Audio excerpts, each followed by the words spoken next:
Good evening. I'm Jim Axelrod with a Western edition of the broadcast. More than 36 people are dead following an attack in Nairobi, Kenya. Several Americans are reported to be among the injured. And a terror group with links to al-Qaeda is claiming responsibility. Witnesses report 5 gunmen opening fire in a new 4-story mall and taking hostages. Charlie D'Agata begins our coverage. We warn you, some of these pictures are disturbing.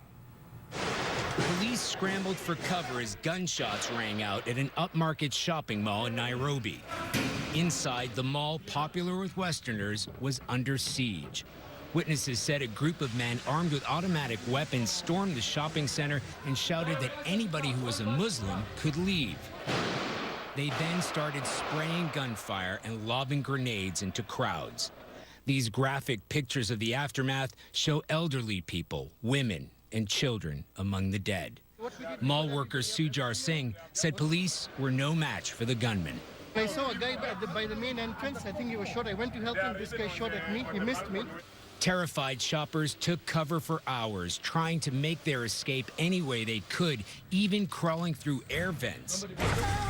The U.S. State Department said American citizens were among the wounded and condemned the attack as a senseless act of violence. As people sprinted out of the shopping center, and emergency crews tended to wounded survivors, Kenyan soldiers rushed in to flush out the militants.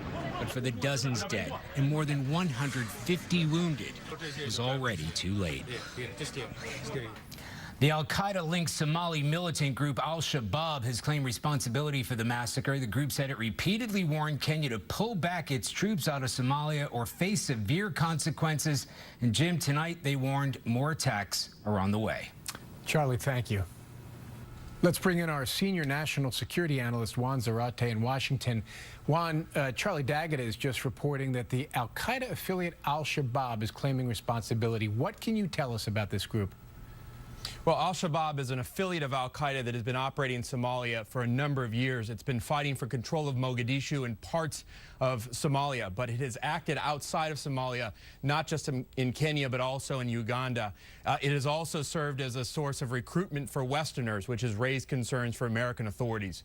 So how concerned, even though this attack is taking place in Kenya, how concerned are American intelligence officials?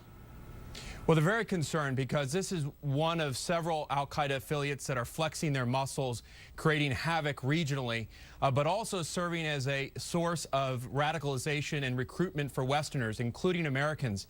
An American named Omar Hamami was just recently killed in Somalia by the al-Qaeda affiliates. And so U.S. officials are worried about the ties to the U.S. as well as the regional instability that groups like al-Shabaab represent. And of course, Americans reported injured in the attack today. Juan Zarate in Washington, thank you.